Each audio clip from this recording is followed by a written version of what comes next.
En direct du bar des studios Young Media, vous écoutez l'épisode numéro 106 de la saison 2019-2020 de la soirée du podcast. Yeah! Pour la troisième fois. Qu'est-ce qu'ils disent? Third time's the charm? Ça? Voilà. L'alignement des parts pour le podcast de cet après-midi. Le numéro 31, JF Mallette, et votre animateur, le numéro 75, JF Cromp. Et voilà, on part sur un solo comme ça. Je suis un peu comme Sénère, on dirait que ça fait 3 fois qu'on commence le show. Faut pas que ça plante! Puis on a des gens impatients dans l'assistance en plus, fait qu'il faut comme pas niaiser cet après-midi. Donc, ce sera un LSDP Express, mon JF. Yes! Donc, en fait, ce qui se passe, c'est que nous autres, on est en vacances, on se fait un petit barbecue tranquille, puis on s'est dit, hey, on va aller jaser avec le monde parce que JF, le Canadien, on a des séries éliminatoires de hockey. Ben oui, qui l'aurait cru? Et le Canadien dans la série. Qui l'aurait cru numéro 2?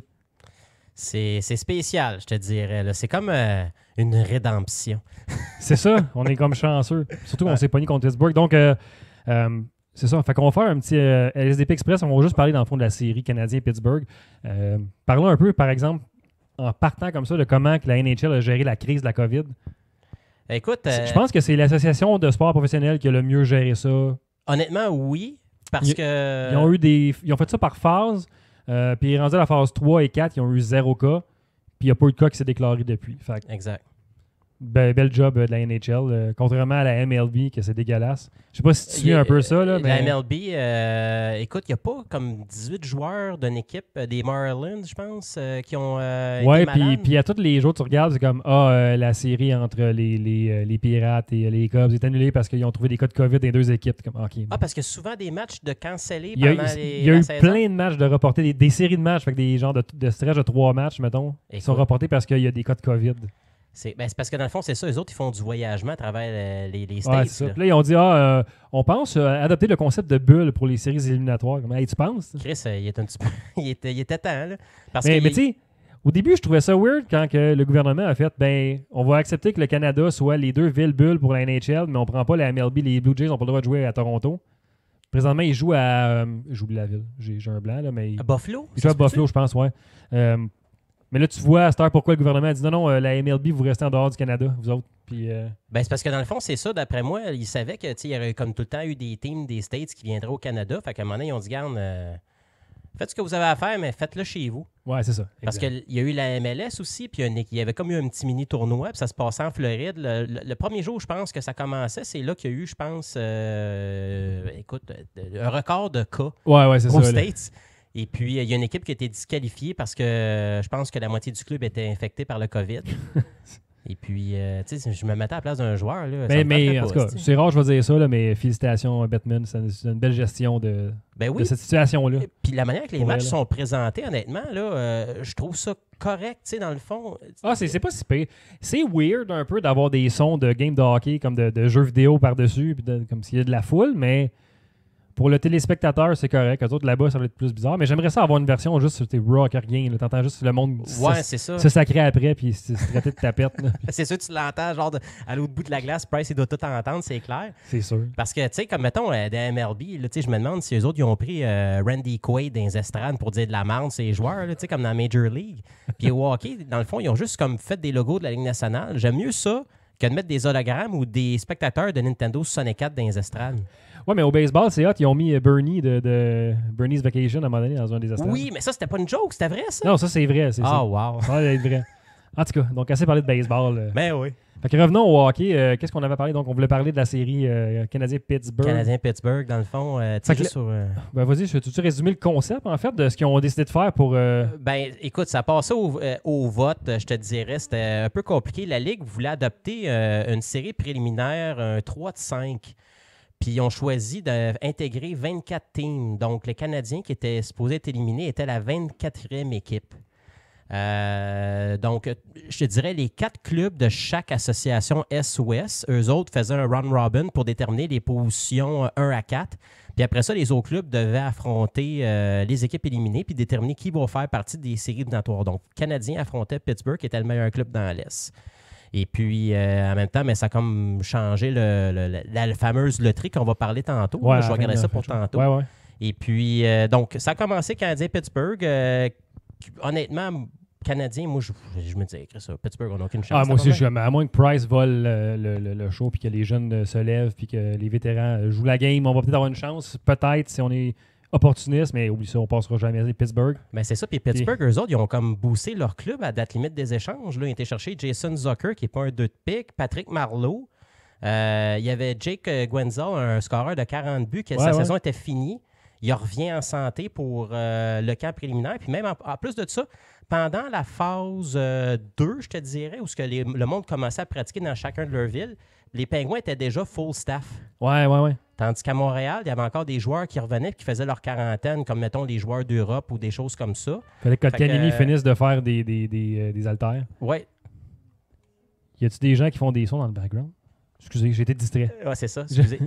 Donc, c'est ça qui est arrivé. Festival et festif en ce moment. Oui.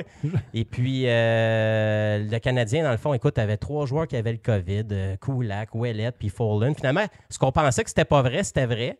Les informations de Harpin Bazou étaient véridiques. Et puis, on s'est débarrassé de Nate Thompson, Kovalchuk, Nick Cousins, qui a rendu un scoreur de 50 buts à Vegas. Il score des buts quasiment à toutes les games. Fait que je donnais pas cher à notre peau, disons. Puis moi, je me voyais déjà à la loterie. Parce que avant que ça commence, le premier choix était toujours éligible à une loterie. Ça, c'était fou. On fait les drafts, on tire qui va repêcher quand. Et les gars qui vont repêcher Lafrenière, placeholder. OK. Faut attendre. Ouais, c'est ça. Dans le fond, c'est comme, OK. Fait que là, tu sais, comme moi, honnêtement, j'étais comme, Chris, on a des chances d'avoir Lafrenière. C'est là que je voyais ça. Ouais. Puis, tu sais, Price, je sais pas, je sentais pas que les gars avaient le goût d'être là au début. Là. Je me disais, Price, dans le fond, la vidéo que Price est amené à Montréal, c'était sa femme qui l'avait postée sur Instagram, puis c'était ses filles qui pleuraient, qui tiraient après son chandail pour qu'ils prennent l'avion. Puis Price, il y avait un gars qui était sur le bord de pleurer. Ça, c'était sa première vidéo. C'était comme, OK, genre, c'est triste tout ça. Là. Et puis, écoute, Romanov, la Sagon, on ne savait pas s'il venait ou s'il ne venait pas. Finalement, il vient, il a juste le droit de pratiquer, il n'a pas le droit de jouer. Mais il perd une année de contrat. Ouais. Fait que, écoute, finalement, même Claude, il disait, ma famille passe avant le hockey. Il y avait comme. Ouais, il dit, ça se peut que je ne sois pas là du tout pendant les playoffs. Puis. Ben c'est ça. Puis là, je sais pas qui a parlé à qui, là, mais tous les gars se sont présentés en classe, si tu veux, là, puis ils ont fait leur camp d'entraînement. Tu penses-tu que genre les vétérans, mettons Price puis Weber, ont fait « Hey les gars, on a une chance, vu le format puis le contexte en ce moment, si on clenche, on peut se rendre loin peut-être. » C'est sûr que c'est ça qui est arrivé. Je ne sais pas ce qui s'est passé parce que c'est... Ben, ça n'a pas été si mal, là, la série. Là, on parle de la série, là, on va transitionner vers la série. Là, mais voilà, ça n'a pas été si mal. La défense a quand même bien joué. Tu te fais des plus et moins? On peut bien, oui. Tu sais qu'on accueille un invité en plus pour parler avec nous autres? Je peux acheter un 3e micro si tu veux, parce qu'on a des gens qui, je pense, qui veulent participer. Se joindre à nous. C'est qui cet invité-là? Je sais pas. Fait que commence avec ton plus, puis je vais racheter un micro, puis je vais faire rentrer notre invité. Okay? Écoute, mon plus, je te dirais, il fait partie de ce que les médias ont baptisé le Big Tree à Montréal. Donc, on parle de Shea Weber, Jeff Petrie et Ben Sherratt. Les gars, au total, je pense que ça doit jouer à peu près quasiment le 2/3 du match, les 3 ensemble. Et puis, moi, mon plus, c'est Ben Sherratt. Vraiment, là, au début de saison, là, premièrement, quand il a signé à Montréal, personne était emballé. C'était comme Chris, Ben Sherratt, la charrue. Fait que personne n'était impressionné ben. Il venait d'une bonne école, il venait des Jets de Winnipeg, il jouait avec Byfuglien, il était un défenseur très utile là-bas. Il jouait en moyenne 17 à 18 minutes à Winnipeg. Quand il est arrivé à Montréal, ça a été un petit peu difficile pour lui. Comme tout joueur qui s'associe à un nouveau club, doit s'adapter à un nouveau système, des nouveaux coéquipiers. Et puis finalement, écoute, plus la saison progressait, le gars jouait des demi-heures par game, il scorait des buts, il frappe du monde, il est solide sur patin, là. Puis la journée que Claude Julien a décidé de jumeler Ben Sherratt à Shea Weber, on dirait que c'est là que tout a pris son envol. Ben Sherratt est devenu un joueur extrêmement utile. Il a été extrêmement utile dans la série contre Pittsburgh. C'était lui et Weber qui avaient pour mission de contrer le trio à Sidney Crosby. Puis carrément, ils n'ont rien donné. Crosby a scoré un but. Si je ne me trompe pas, c'était en power play. Et puis même, il a fallu que Crosby... en entrevue après une game, commence à dire de la merde sur Shea Weber et Ben Sherratt pour leur dire que je pensais pas que le hockey des années 90 était de retour. Là. Parce que les autres, à chaque fois qu'ils embarquaient sa glace, ça se mangeait des coups d'épaule, ça y est, puis des coups de poing. Ah, puis t'as comme Kotkaniemi qui gèle tout le monde sur le bord des bandes puis qui ramasse tout, là aussi, cette année. Je sais pas Même pourquoi. lui, j'aurais pu lui donner un plus. JF, je sais pas si ça va être le tien, là, mais Ben, sérieusement. oui, en fait, le mien va être un plus conjoint entre lui et Suzuki, là, parce que les jeunes ont été incroyables. Là, Dans le fond, là, quand tu penses à ça, les jeunes, là, c'est le centre numéro 1 et numéro 2 des séries. Puis Kotkaniemi me fait penser à Chris Evans dans... Oups, ça, c'est mon série qui embarque. Il me fait penser à Chris Evans dans Captain America First Avenger. Genre, tu sais, au début du film, là, c'était le petit voyou qui se faisait casser à gueule à côté des poubelles. Puis après ça, mais là, je sais pas qu'est-ce qui s'est passé. Il a tellement grossi. le Là. Super Serum. Puis... Chris, tous ces combats le long des bandes, il gagne. Ouais, mais c'est ça, il est combatif, c'est excellent. Puis là, tu parles de la jeunesse en plus, puis d'être sur le trio numéro 1. Au centre de notre premier trio, en ce moment, JF. Tu peux l'introduire toi-même, en fait, d'abord, notre invité? Ah, ben oui. Je vous présente M. Zachary Mallette, le numéro 13, qui est un fan mordu du Canadien de Montréal. Il a bien été éduqué là-dessus. Alors, Donc, tu as l'ancien numéro à Dave, fait que c'est parfait. Ah, ben oui, c'est... Le numéro était libre, fait que tu peux le prendre. Ah, pour, je m'en souvenais plus. Je me souviens plus quel numéro Dave il y a. Il y a le numéro à John Cordick, je pense. Dave, il a 21, je pense, maintenant. Ah non, Guy Carbonneau. Fait que Zachary, bienvenue à la soirée, LSDB. ouais, show familial maintenant. Tu veux te dire bonjour dans le micro? Faut te parler vraiment dans le micro. Allô? Excellent. Est-ce que tu as écouté la série Canadien contre les Pittsburgh, les Penguins? Ouais, les 2 dernières périodes, je pense. C'est qui a été ton joueur préféré durant cette série-là? Moi, j'aime un petit peu tous les Canadiens. Toute mais l'équipe au complet, c'est ton joueur préféré, c'est ton plus? Ouais, mais je les connais pas toutes. OK. C'est vraiment juste que ceux que je connais que je trouve qu'ils ont bien fait du bon travail. Fait que les Max Domi et Drouin et ces gens-là? Ouais, avec chez Weber. Chez Weber, tout le temps excellent. Carey Price. Ouais. C'est quoi qu'il fait chez Weber là, quand ça brasse? Là? Je comprends pas quand ça. C'est quoi que chez Weber fait pour protéger les joueurs? Ça faisait les battre. C'est ça. C'est la prochaine génération des goons qu'on élève ici. Ben oui. Fait qu'on va y aller avec notre moins d'abord. Qui on a moins aimé dans cette série? Honnêtement, là, c'est dur à dire. Caro là, mais pleure parce qu'elle elle prenait pour Pittsburgh. Là, donc, parce qu'elle prend tout le temps pour n'importe qui sauf le Canadien. J'étais du bord à Caro au début. Oui, mais toi, je sais, toi, t'as pleuré aussi quand ils ont gagné, les Canadiens. Ça m'a pris du temps pour processer ce qui se passait. Je comprends ce que tu dis. Tu t'as dit, on n'aura jamais une chance aussi proche d'avoir un choix numéro 1 au repêchage de notre vie. Mais on avait une chance sur 8. On avait comme quand même un 12% de chance. C'est pas tant, là. Non, c'est ça. Fait que dans le fond, je suis sûr qu'on aurait été déçus parce qu'on n'aurait probablement pas gagné la loterie hier, puis ça aurait probablement été l'équipe qui a gagné hier, justement. Là. On va revenir là-dessus. Fait que ton moins, ouais. Écoute, mon moins, là, j'essaie de penser à ça sérieusement. Là. C'est dur à dire. Le seul joueur, je pense que, écoute, pour moi, il est interchangeable, là, c'est Dale Weiss. Je trouve ça triste pour Max Domi qui est pogné avec Dale Weiss. Pauvre Domi, il se passe de quoi, là? Ça se peut pas. Hein? Écoute... Il est à 4 et il se fait jumeler avec les pires joueurs de l'équipe. Je pense que ça va avec le mérite. Puis, tu sais, dans le fond, je comprends peut-être Tu peux mieux l'utiliser dans les circonstances, je pense. Là. La manière que je vois que Claude Julien voulait l'utiliser, c'est parce que dans les premiers games, il n'y avait pas l'avantage de la glace. Il y avait le dernier change-up. Fait que d'après moi, ce qu'il se disait dans sa tête, c'est que je vais mettre le trio Adano face à Crosby. Puis si jamais, genre, ça marche pas, mais j'ai Max Domi pour le faire. Fait que Domi, dans les premiers games, ce qu'il faisait, c'est qu'il était tout le temps en face à Crosby. Vraiment, il ne lâchait pas. Puis Crosby, on dirait que quand il sort de sa game, il devient un bébé.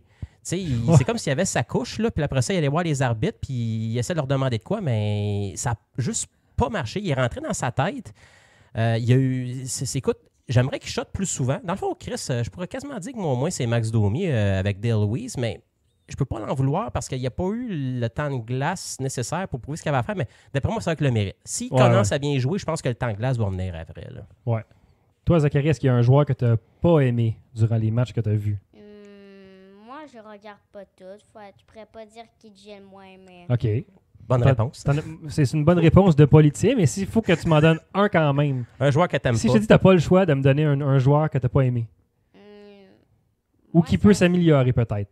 Pas aimer, c'est gros, là, mais ça peut-être s'améliorer. Moi, j'aimerais ça que Max Domi s'améliore à sa vitesse puis tout pour qu'il soit le meilleur joueur de l'équipe. C'est bon, ça. C'est une très bonne réponse. C'est une excellente réponse. Je suis impressionné. Puis parlant de s'améliorer sur la vitesse puis aller dans les coins, moi, ça sera Drouin, mon moins pour... je suis un petit peu tanné, là. Je le trouve frileux pas mal trop, là. Là, ça fait quoi, là? Il s'était énervé parce qu'il scorait un but en mettant son bâton puis que la POC a dévié dessus, là. Ça prend du talent pour avoir fait ce qu'il a fait. Oui, mais quand même, là, on se calme. Là. Mais je m'attends à ce que j'en veux plus de lui, et Armia, parce que là, maintenant, ils sont au centre de Kotkaniemi est au centre d'eux autres. Je m'attends qu'il y ait une amélioration parce qu'Armia, il n'a pas fait de points. Ça a été le joueur le plus puni de la série contre Pittsburgh. Drouin, c'est prendre la confiance. Fait qu'à un moment donné, quand il prend son envol, là, Chris, dans le fond, j'aurais quasiment pu nommer Drouin aussi. Il y a quasiment beaucoup de joueurs. Plus tu y penses, plus tu retournes en arrière, plus tu t'aperçois qu'il y a des joueurs qui en doivent plus. Puis ça pourrait peut-être être eux autres qui pourraient nous coûter une élimination face aux Flyers s'ils ne produisent pas, parce que les Flyers, là, c'est l'équipe de l'heure présentement. Mais moi, j'ai eu quand même une petite pensée pour Dave quand j'ai vu que c'était Lekonen qui nous envoyait ben oui, c'est quoi les odds que le gars qui score le moins dans l'équipe, le joueur le plus détesté du Canadien marque le but gagnant. Dans une game où tout le monde était super patient, c'était comme 16-15 les tirs en troisième. C'est un jeu d'échecs, comme il disait à la télé. Mais t'as-tu vu la passe à Byron? Tu sais, genre, ce genre de passe-là, je te dirais que ça marche une fois sur 2 millions. T'sais. Mais quand ça marche, ça marche. Là. Écoute, puis Lekonen était direct à la bonne place. Puis la passe, dans le fond, était comme du net. C'est comme passé entre le bâton puis les jambières du goaler. Puis je pense qu'il y avait un bâton de défenseur qui était là. Juste vraiment en ligne droite. Puis Lekonen, c'est l'équivalent de faire un genre de wrap-around dans NHL 94 puis une passe puis ça marche. Ouais, ben tu fais cette passe-là quand tu accroches le bouton, d'après moi. Tu voulais shotter, mais tu as accroché le bouton de passer. Là. Puis là, ça a fait une passe direct sur la palette. Puis elle est rentrée. Puis Shea Weber, dans le fond, qui shot sa baie vitrée pour dégager. Puis elle arrête dedans. C'était comme les dieux du hockey voulaient que le Canadien gagne cette série-là.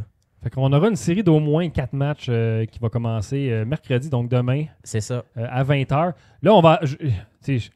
Quand je dis des choses à LSDP et à Young Media, souvent ça se produit pas, mais je les dis quand même parce que je suis le même. Moi, j'aime mieux me commettre, mais on va essayer peut-être de faire des LSDP Express après les games pour les playoffs qui s'en viennent. Ouais. Online avec tout le monde parce qu'il va être tard. Puis, vu qu'on est en vacances, c'est plus facile. Ouais, tu sais, COVID oblige, on peut pas être 6 dans le studio, vraiment, ça serait un peu weird. Là, fait que on serait trop distancés, puis les caméras sont pas assez wide angle pour ça. Là. Fait qu'on va essayer de se réunir avec les gens qui pourront de l'équipe, et on va commenter sur les games qui vont se passer. Fait que, si tout va bien, demain soir, on va avoir un autre show. Donc, Ben oui, puis là, il a commencé à avoir des petites controverses aussi avec la série Canadien Flyers. Là. TVA Sport qui ont fait un article, je pense, de 25 pages pour dire que Nate Thompson était tout le temps dans le bureau à Canadian Vigneault puis Michel Therrien pour décortiquer les vidéos du Canadien de Montréal. Wow, tu sais, c'est comme, OK. Ça ferait aussi, le monde sont comme, Therrien puis Vigneault, ils vont en vouloir aux Canadiens, là, on va essayer de les battre plus. Comme... Ils sont pas sur la glace, Therrien puis Vigneault. Là. Non, c'est pas eux qui vont faire la différence. Je peux comprendre que Therrien va avoir une petite motivation, mais encore là, ferme ta gueule, t'es assistant coach. Ouais, il va être bien trop occupé à fumer des cigarettes avec une cigarette mouillée sur la tête, Michel Therrien, anyway, là. Ben c'est ça, puis tu sais... mon soundboard est pas à jour, je peux pas mettre, il est mieux de comprendre. Là, mais... La seule affaire, dans le fond, que j'aime pas, c'est que dans le fond, Vigneault, c'était le dernier coach que les Rangers nous avaient éliminé en 6. Ouais. Puis, tu sais, c'était quand même lui l'entraîneur quand Price s'est blessé là, face aux Rangers. C'est lui, dans le fond, il a sorti de la carte pour nous endormir. Là.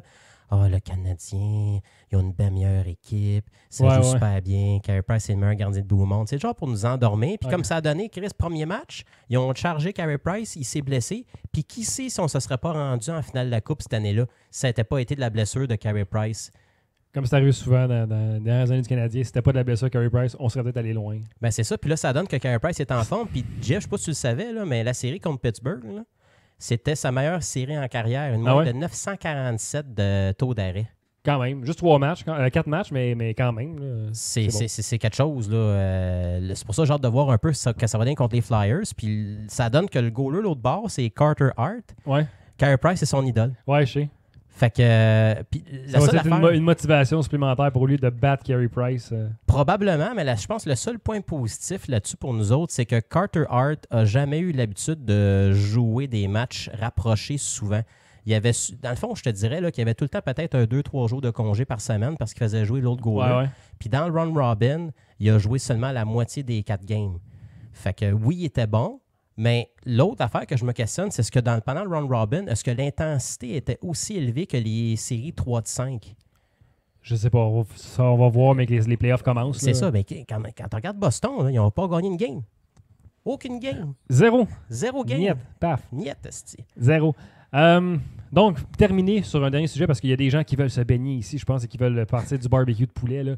Mais Lafrenière, on sait maintenant qu'il probablement en fait 99,9% de chances de se diriger vers les Rangers de New York, qui est une bonne équipe pour avoir une superstar comme lui. Ouais. Ils ont la masse salariale pour le signer à long terme. Parce C'est que c'est tous des jeunes joueurs. la grosse pomme.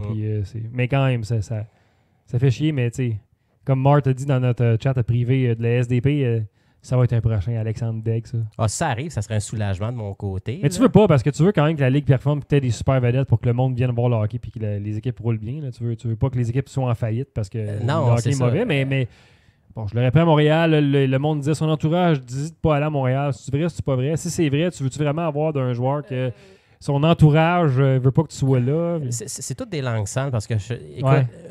de sources sûres, sans vouloir nommer personne, là, je connais quelqu'un qui a couvert Alexis Lafrenière dans le Midget 3A à Saint-Eustache. OK. Le gars, il a grandi en aimant le Canadien de Montréal. Sa famille aime le Canadien de Montréal. Fait que s'il aurait été repêché par le Canadien de Montréal, il aurait accepté ça. Il aurait embrace le challenge de jouer à Montréal. Fait que tout ceux qui disent que c'était pas vrai que le joueur à Montréal, c'est toutes des langues sales, c'est des auditeurs du 91-9. Fait que c'est de la pure bullshit. Le gars, c'est un professionnel. C'est pas un Vincent Lecavalier. Le Vincent Lecavalier, il a toujours dit ouvertement qu'il voulait rien savoir de Montréal. Martin Saint-Louis, c'est pareil. Il voulait rien savoir de Montréal. Pas à cause de l'organisation, mais plus à cause des partisans puis à cause de la pression qu'il y a à Montréal. Il préférait jouer en gogoune à Tampa Bay. Alors, regarde, tant mieux pour les Rangers. J'aime mieux que ça soit eux autres que ça aurait été un club qui ne méritait pas, style Pittsburgh, Toronto ou Edmonton, tu sais. Ah, Edmonton, ça aurait été dégueulasse. Pittsburgh aussi. Là. Ben, c'est parce que dans le fond, c'est comme à chaque fois qu'il se passe de quoi à Pittsburgh, là, il gagne le premier choix. Mario Lemieux, après ça, c'était Sidney Crosby. Là, ça a été Lafrenière. Tout d'un coup, quand Pittsburgh va mal, puis que la fenêtre se ferme, si on là, regarde un miracle, ils vont repêcher le meilleur joueur, puis ils vont échanger Malkin pour améliorer leur club encore longtemps. Mais parlant de Pittsburgh, là, j'ai lu à matin que le directeur général a dit qu'il va y avoir beaucoup de changements cet été. Mais dans le fond, il s'est trompé parce que ça va être plus cet automne. Et puis, juste pour un petit potin comme ça, là, quand les Panthers de la Floride ont été éliminés, je te dirais quelques heures plus tard, Dale Talon quittait ses fonctions en tant que directeur général. Quand est-ce qu'on va me poser une question? Tu veux que je te pose une question? Ben oui. C'est qui le joueur préféré à Mamie?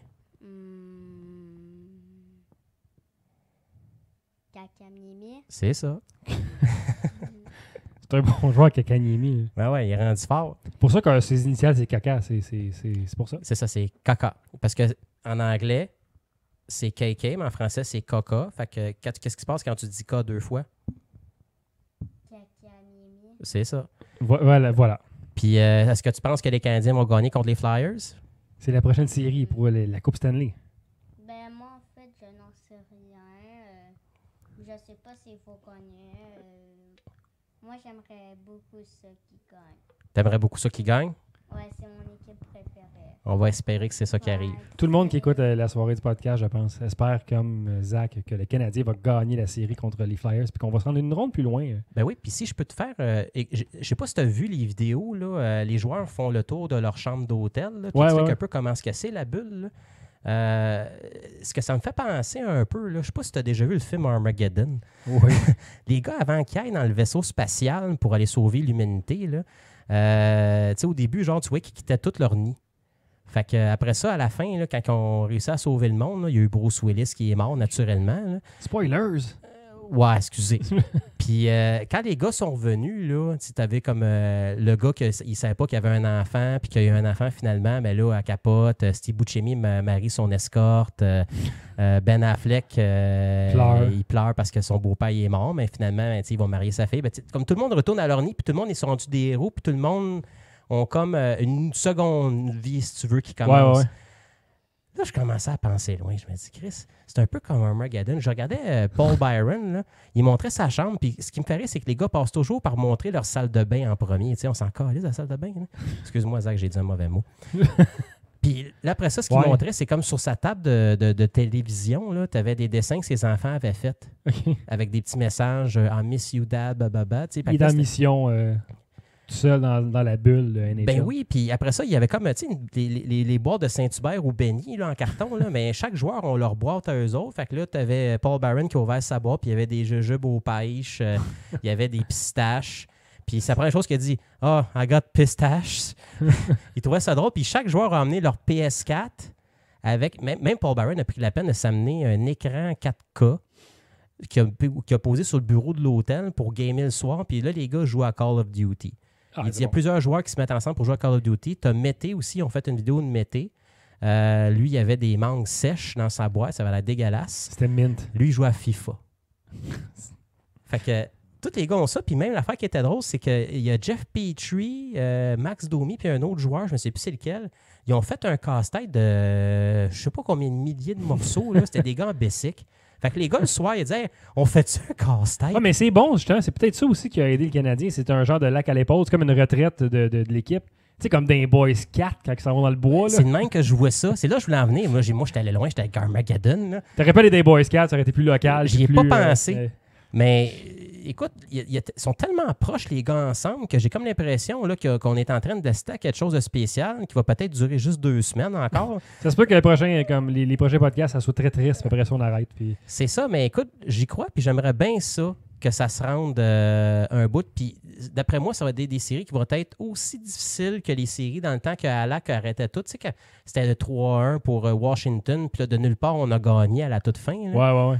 Ça va être, le parcours va être aussi difficile parce que si ça on perd... Ça va être difficile, puis ça va être autant intéressant à regarder jusqu'à la fin tout le temps, je pense. Mais c'est ça. Fait que, écoute, je me sens beaucoup mieux qu'un fan des Leafs, disons, aujourd'hui. Là. Ouais, moi aussi. Y a-t-il une équipe plus risible et honteuse que les Leafs? C'est horrible, eux autres. Là. Ça, c'est le déclin, c'est l'empire de... Écoute, je pense que les Leafs, là, c'est comme si c'était le cabinet de Trudeau présentement. Là. Ça va pas bien. Là. Mais nous autres, par exemple, ça va très bien aller parce qu'on s'en va se baigner. Et j'ai viens de voir sur mon iPad que mon gars s'est endormi. Donc, on va terminer le podcast là-dessus et on va être très silencieux pour aller dehors pour ne pas réveiller mon petit bébé en haut. C'est exact. On vous dit peut-être à demain pour le recap de la première game Canadien Flyers. Donc, à la prochaine tout le monde. Bye bye. Ciao.